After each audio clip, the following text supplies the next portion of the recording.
Hello, everybody. Welcome back to Quarantine with Jonathan. We are in day 11 now, so one step closer to freedom.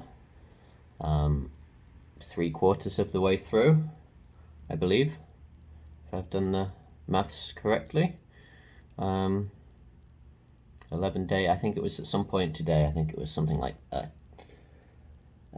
10.5 or something was the 3/4 marker. So yes, those milestones really are tumbling now towards the end. It's there's a little bit of a feeling of momentum now that time is picking up a little bit. Things are speeding up, it seems, and we'll soon be out of here. A few more days to go, obviously. Not quite there yet, but you know, I can see now, I think, the light at the end of the tunnel, which I didn't feel able to before. But I can start to almost sort of think about getting out of here now.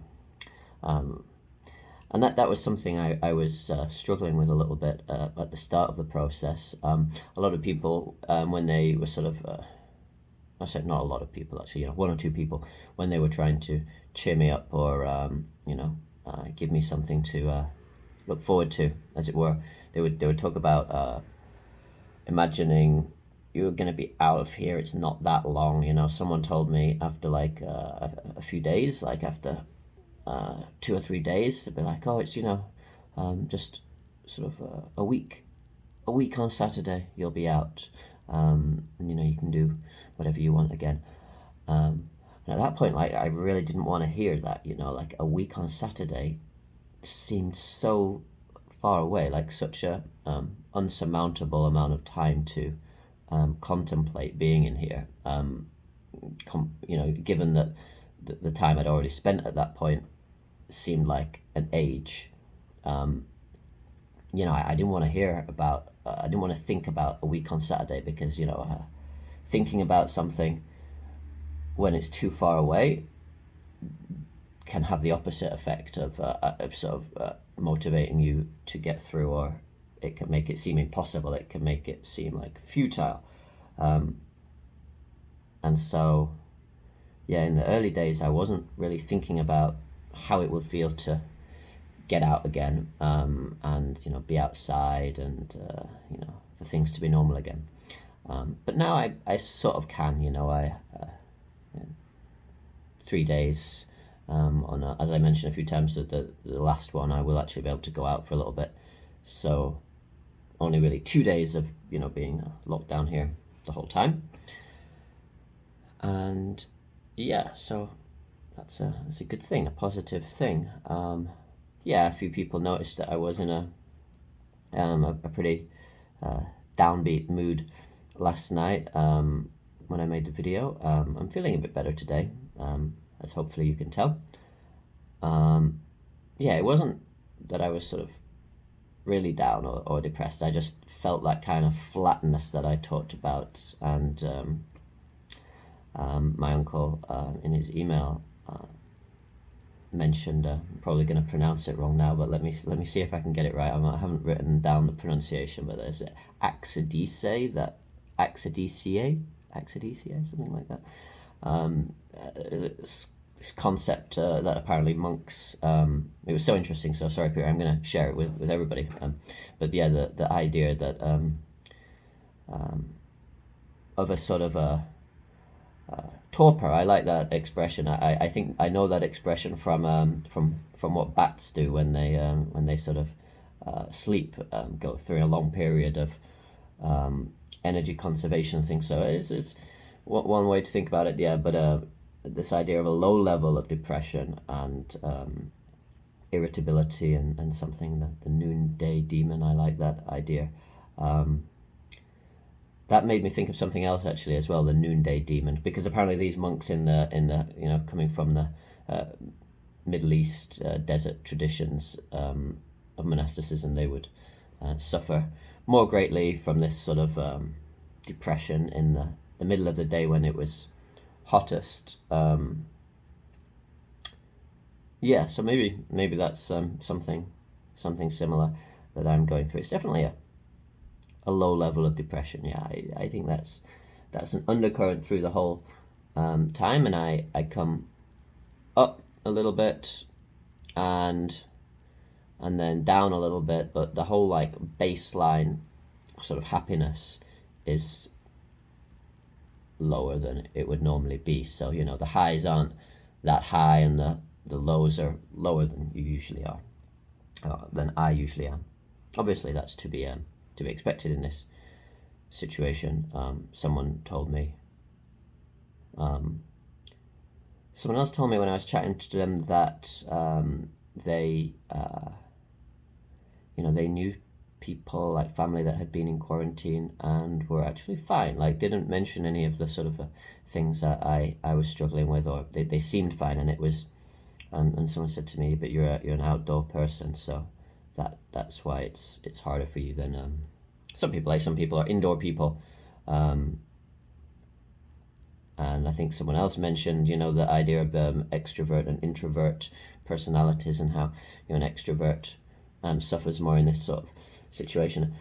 Again, like I didn't really buy into that idea as much, just because I never really bought into that distinction of introvert and extrovert personalities. Like, I don't think I'm either. I wouldn't class myself as either. I think I've got sides of both. If you read the descriptions, I have extrovert sides of me and introvert sides of me, and I think that's true with everybody. And perhaps some people lean more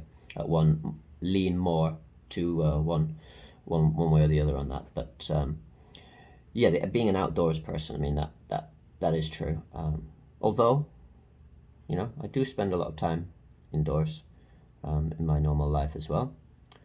I suppose more recently, in the last couple of years, since I've really started to develop a real love for photography, and that's got me out a lot more, and it's actually rekindled my love of being outside, and it's given me sort of a purpose when I'm outside, or I mean, being outside itself, that can be the purpose, right? But I find like photography gives me this this sort of lens that was accidental, but this way to look at the outdoors, fine, a lens to look at the outdoors through, like a purpose to be there, and that sort of helps sort of channel it, I guess, and it just gives me literally a reason to, instead of just being like, I'm just going to go outside and enjoy being outside, going out to take photos, and my mind being sort of focused on something while I'm doing that, brings me outdoors with a real purpose and reason, which gets me outdoors more. It means I'm doing it sort of every day, and I'm seeing a certain place almost every day and at different times of the day, and that's something that I've really grown to love. Like, before, sometimes I wouldn't go out because I didn't know where to go, and I think about, I could go to this beach, or I could go to this park, or I could go for a drive to this place, and in my mind it's like, well, I've been to all those places so many times, I'm not really interested in it. I'm not really bothered about going there anymore. And when I got really into photography, and particularly in the last year, bird photography, nature photography, sort of wildlife. I mean, it is mostly birds in Penghu. There's not much other wildlife. But yeah, that sort of completely changed my mind about that. Like, the idea that I would be bored of a place totally changed when I started doing the bird photography, because I'd find myself going back to the same place almost every single day, sometimes twice a day, and the same view with my camera, and it was always different, because there'd always be different birds there. I'd always see something a little bit different. There might be a surprise, or the birds, they might be doing something different. I might get to witness some kind of different kind of behavior. Obviously, I noticed how the light is different and how the weather was different, and no 2 days are the same in any place. And photography taught me to really pay attention to the detail, pay attention to the small changes, and appreciate a place in a way I wasn't able to before. Um, and this is sort of also reflected in the way that I've not been able to travel so much, not just during the pandemic, but since I came to Taiwan. Actually, I mean, for the last 10 years or so, I really haven't been to many places. I imagined when I came here I would be traveling in Asia a lot, and for one reason or another, I haven't spent as much time, or very little. I've spent very little time traveling to other countries in Asia. Um, and yet I've spent, especially since I got my kayak a few years ago, I spent a lot more time exploring very close to home. And it's a similar thing to what I'm talking about with the photography. Um, Traveling the world is a wonderful thing, and you can see so many different cultures and so many different landscapes and people and languages, and it is a wonderful thing. But there's also something really wonderful in exploring your own area, because it's um, international travel can make the world feel very small, and some people, when they talk about, oh, I've been to this country, I've seen this. Some people even say stuff like, oh, I've done that country, I've done that place, because they visited it, maybe done a very brief tour of it or something. Um, and of course, they haven't done it. It's impossible to see everything there is to see, and to get under the skin of that. So, what I've done with my kayaking over the years, I'm really looking forward to getting in my kayak again. By the way, that's something I hope there's some nice weather when I get back that I can do a kayaking trip. But it's allowed me to explore another side to where I live, to Penghu, the water, and it's an island chain. So that's a key aspect of it. It's allowed me to go to all these different islands that I wouldn't have gone to, and just to actually explore the water, the coastline, um, but not just the coastline, actually the ocean. The way the ocean changes, the difference between the inner sea, which is quite shallow and glass-like, and the North Sea near Penghu, and the Southern Sea, which is much more like open ocean, swell and currents and all that kind of stuff.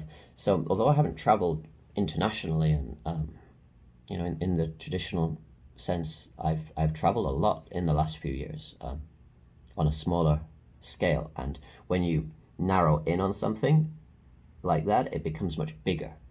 So, like I was saying with photography, this one little pond that I go to, for me now, is a very big place. It's a place of possibility and change, um, and the small walking circuit that I do when I'm looking for birds, woodland birds. I can walk the same. It's only probably like a kilometer, the circuit, but it's like I say, it's different every day, because I'll see different things.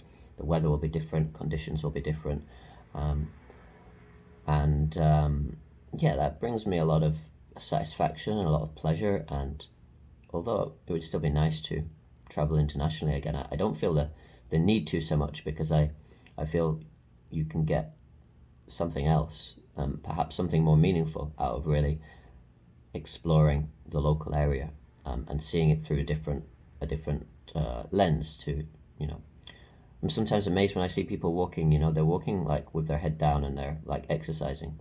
I notice it a lot.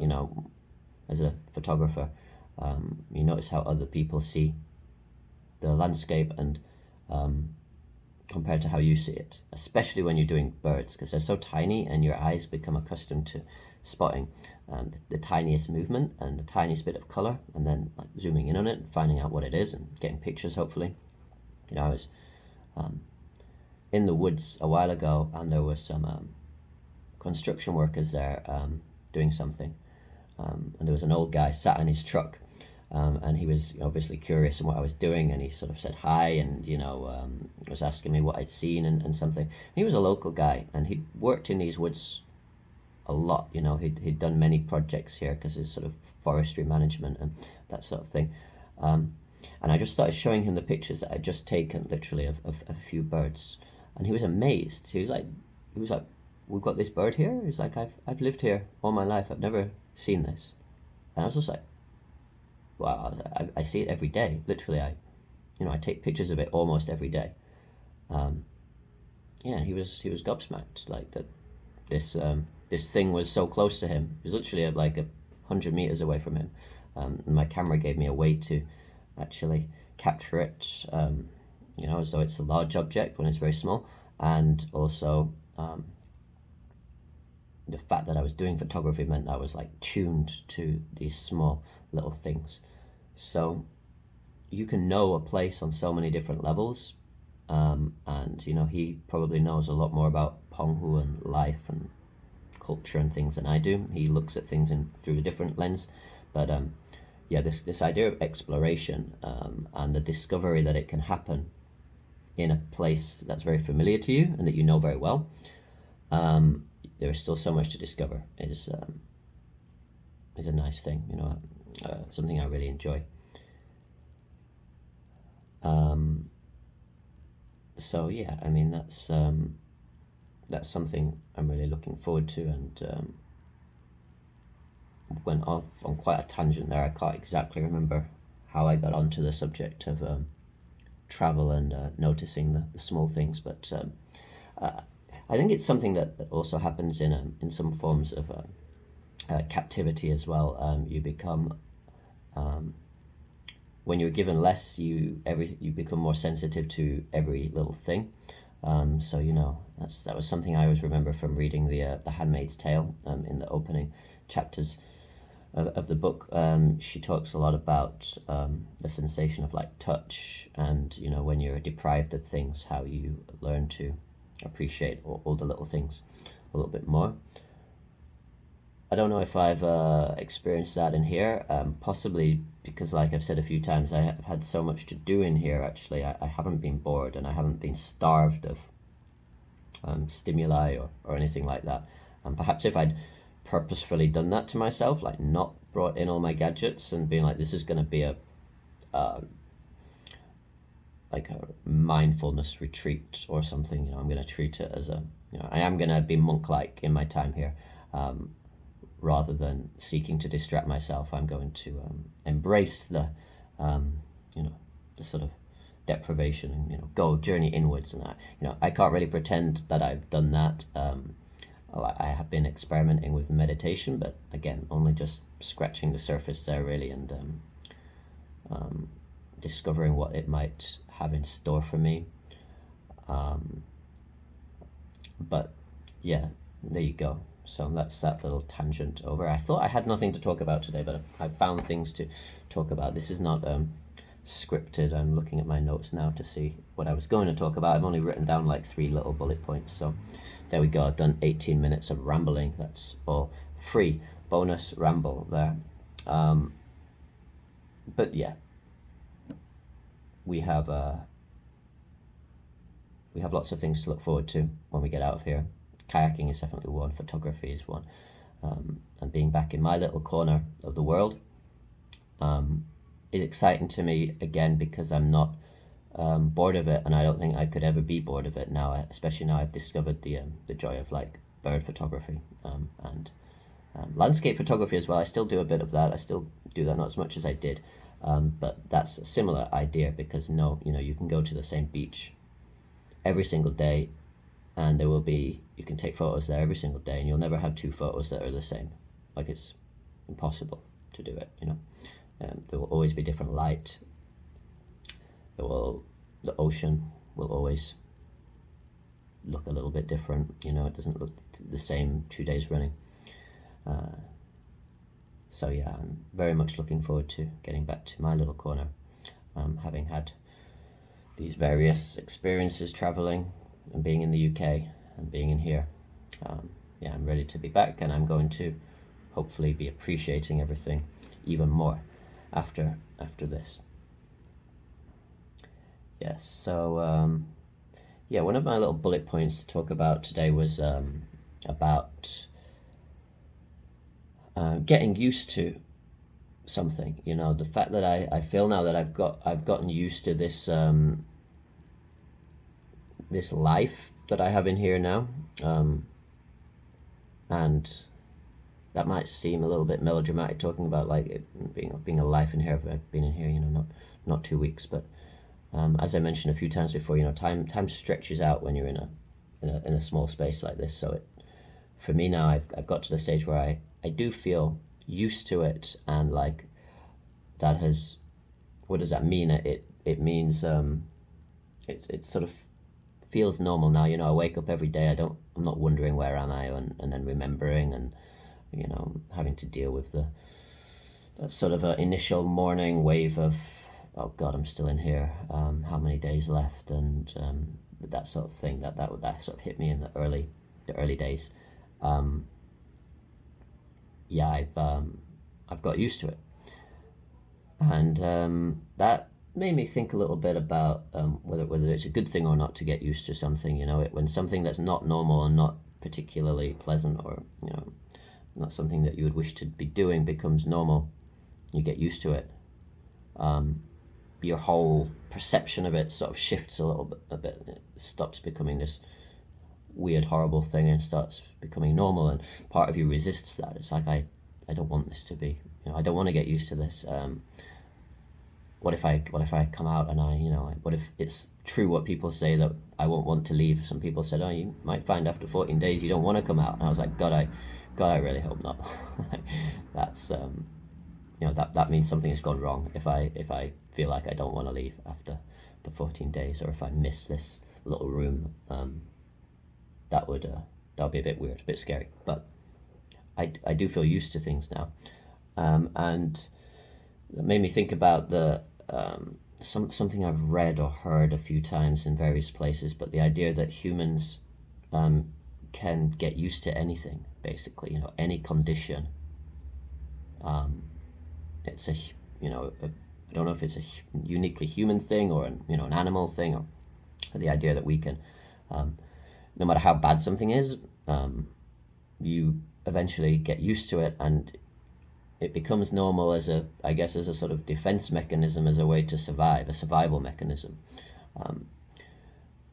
You know, to stop resisting something, because when you resist something, there is a pain involved in resisting it when you can't escape from it, right? When you're dreaming of being out and you can't, then that involves, you know, some pain, some struggle, which is why, yeah, like I said, in the early days I didn't want to think about leaving on day 14, day 15, because it was too far away, and it involved struggling against something that I actually had to accept. So I had to, you know, get into being in here. So yeah, I mean, people can get used to all kinds of things, can't they? They can get used to, you know, obviously being in prison. They can get used to being hungry. They can get used to, your body gets used to, you know, certain things that you impose on it, you know, certain diets and certain, you know, you adjust. And the human body is very good at adjusting. I think the human mind is very good at adjusting after some initial, you know, resistance and things. But yeah, I'm used to being in here now. You know, my little daily routine, the things that I do, become like quite automatic now. And yeah, I guess it's a good thing. It means that, you know, I'm not sort of struggling or in pain or anything with the last few days, and I slept quite a lot today, actually. I was up fairly early, not terribly early, but I had a chess lesson with Andrea earlier on, which was fun, and gave me a reason to get up and pass the morning. And then I had lunch, and then I, you know, did my exercise and watched some TV, and then felt tired, so I got into bed. I don't know what time I got back onto my bed at, but I slept all the way through to about 8 o'clock, so possibly a mistake. I'm possibly going to regret that tonight. Okay, slept a bit too much in the afternoon, but I do sort of have a reflex or something now that it would be, you know, quite nice to just sleep as much as possible. You know, sleep away the next few days and wake up and it's Saturday and time to go. But yeah, I go between that and then if I do sleep, feeling like, oh, you've wasted some of your day there, you've wasted some of your life. You know, there's always a slightly unpleasant feeling, well, for me anyway, when I wake up from a nap in the day where like I feel like I shouldn't have been napping. You know, I've lost a bit of day. But anyway, there we go. I had a little nap today, and it's now nighttime, so you know, nearly ready to tick off day 11 and be into day 12. There you go. That's a good thing, I guess. What time are we on? 25 minutes. Wow, talked a long time today. Yeah, so I talked a little bit about getting used to something. And it kind of ties into the last thing I wanted to just mention, just because it's been on my mind a little bit. Like I say, everyone reacts to someone in quarantine in different ways, and some people have been through it, some people have been through something similar, some people understand it, some people feel the need to, they want to sort of cheer you up by telling you things you can do. There is also, a few people have, I guess, tried to make me, have perspective on this. Perhaps that's what it is. But yeah, it's the idea of, someone left me a little comment after I made a post about washing my underpants in the sink, and that being sort of, I said something like, I hope you've had a better Saturday night than I have. I'm washing my pants, and one friend replied, gratitude, like have some gratitude. You be grateful you have running water. Be grateful, you have food to eat and shelter and that kind of stuff, which of course is very true. The idea that things can be worse, and that can give you perspective, and that can make your situation seem less bad. So I've been thinking about this idea a little bit, and why I maybe felt a little bit put out by the comment. I guess it's because it's suggesting that because there are other problems in the world that are worse than yours, that means you shouldn't grumble, which is what I was doing. I mean, I was doing it in kind of a light-hearted, jokey way, but maybe I'd been posting a lot of stuff about that. So yeah, I thought I'd just sort of mention this idea that although I think it's good to have perspective on your situation and realize that there are people suffering worse ways than you. It's also important to allow people the right, I think, to feel bad about their particular problems, their particular struggles. And when you mention the fact that other people have it worse, you're not necessarily helping them or making them feel better, because it kind of delegitimizes your own feelings.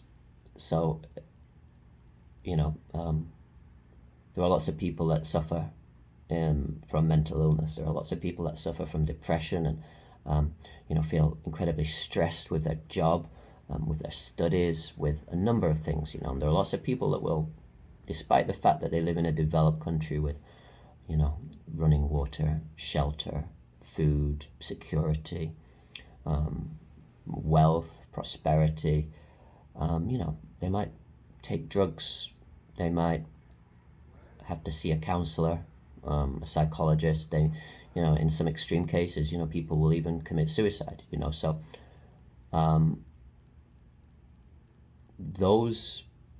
the way we feel, the negative things that we feel, I think it's important that we're able to acknowledge them, and we're able to sometimes even complain about them, and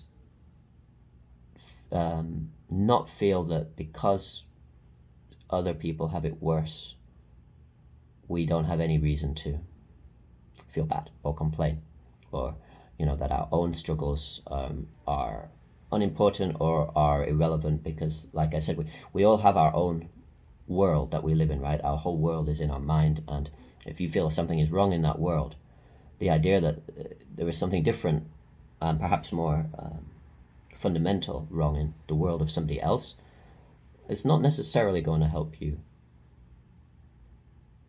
get through. And the idea that I also quite strongly believe that the idea of suppressing negative thoughts, or being trying to be endlessly positive and endlessly optimistic about everything, is also can be dangerous. It can suppressing something, or feeling that it's not legitimate to feel this way, can lead to the problem getting worse. And I sort of think it's a good idea to discuss things, to confront them, and to realize that it's okay that you're feeling bad, and it's okay to tell people, and you don't need to feel like my problems aren't as bad as other people, so I should keep my mouth shut about them, or not seek other people's comfort or sympathy. Perhaps you can do it too much. You don't want to be whining all the time, definitely. But if you have something that you're not happy about in your life, don't feel like you can't share it or talk about it, or expect other people to be sympathetic with you just because you have all the benefits of living in a modern Western civilization. And that ties back to something I was talking about a few nights ago.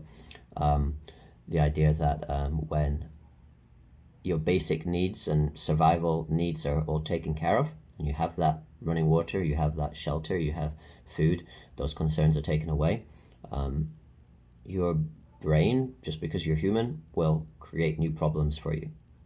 And those problems are as big in your brain as perhaps someone who doesn't have the basics. The ability, and often those problems are harder to solve, right? They're don't have shelter, build a shelter. Don't have food, go and hunt some animals. Feel dissatisfied and stressed with your job and your life and things like that. Perhaps the solutions to that are a lot more complicated. Quit your job, get a better job. Okay, sure, but I have a family I need to feed. I have a social position. I have it's not easy, right, to make those changes. So yeah, I see the point, and I do try to practice gratitude, and I do try to look at the positive aspects of being in here and what it's given me, and I've talked about them. I've talked about how it's, I've had time to devote to chess, and get back into my exercise regime, and start experimenting with meditation, and relax, watch all the things I wanted to watch, read the books that I've been meaning to read. I haven't done as much reading as I wanted to, actually, but I have made some progress in one book. So yeah, there are lots of positives. There are ways to look at it that can shape the experience, and I do believe it's important that when you face with a negative situation, a difficult situation, you do have the choice of how you react to it, and reacting to it in the right way is often the only power you have in life, right? Is to control your own reaction to something and the way you think about it. It's a very powerful thing. Talk about that in many different ways.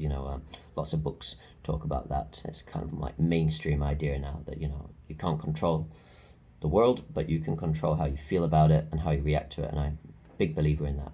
So yes, that's something we should do, but also when you don't feel good, or when you want to complain, have a little grumble, do it, and don't tell people perhaps that's not something that they're allowed to do, because not that my friend was doing that. I totally understand his point.